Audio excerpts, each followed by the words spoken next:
say, Let me give this example right here. So this is 9.3. I'm on page 568, and we have the square root of 3 plus 2 is square root of 3.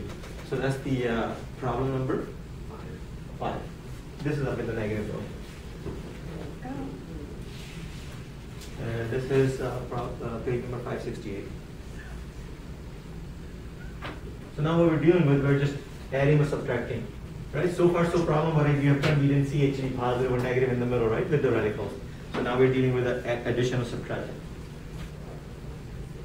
So in this part, when you get to this stage, now you are going to be dealing with factoring and so forth. So here's my question. What is the leading number right here in front of the 3? 2. No, sorry. 2 is the root part, right? I mean, like, what is the leading number right here? There's nothing, so it means there was always an invisible 1, right? So basically, you're saying, how many square root of 3 you have here? You have 1 is square root of 3, and you're subtracting 2 is square root of 3. So how many square root of 3 you're going to have left? negative 1.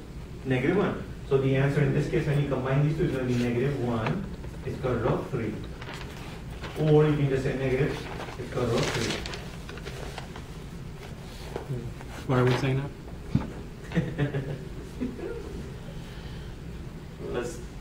Let's do another one. So let's say if I give you, for example, let's say 4 is square root of 3 and minus 2 is square root of 3, right? So kind of like, subtracting, right? So when you're combining terms, they have to be like terms, right? So this one is square root of 3, the other one has to be square root of 3. If this would have been the square root of 3 and this has the square root of 4, you cannot combine those terms, right? Because they're not like. So the question is, how many square root of 3 we have? There are 4. And how many square root of 3 we have? We have 2. So you have 4 is square root of 3, taking away 2 is square root of 3. So how many square root of 3 are you going to have left? 2. So 2 is square root of 3. And that's exactly what we're doing here, right? In this problem, you've got 1 taking away 2. Well, why is this one negative? Now remember, this is, how many do you have? 1, right? Yeah. Or let's say this would have been 6. Oh, okay. Got it. So, okay. So this is addition and subtraction, radicals. So for example, let's take a look at number 7. If we combine these two, 5 is square root of 7x and 4 is square root of 7x, what's going to be the answer? 9 is square root of 7x. Right, so that would be the number 7. Let's do number 11.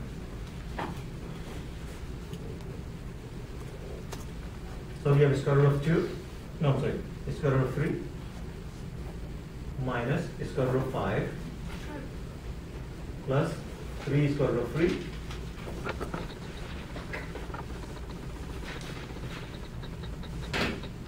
and then negative square root of 5. They just want us to add or subtract these radicals.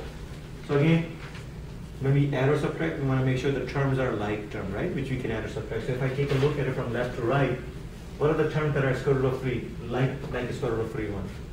So we have this one and we have this one, right? So these are the only two we will be able to combine. Square root of 5 I cannot combine with 3 because they're not like terms. Okay? So how many square root of 3 do we have here? 1. And we are adding 3 more to it. So how many square root of 3 are we going to have? 4. Very good. So it's going to be 4 square root of 3. Right? So we're done with this one, we're done with this one. Now we're going to focus on square root of 5. So how many square root of 5 we have? Negative 1. And then we have another negative 1. So what's the result? Very good. So it's going to be negative 2 square root of 5. And since these two terms are not like, so that will be the answer.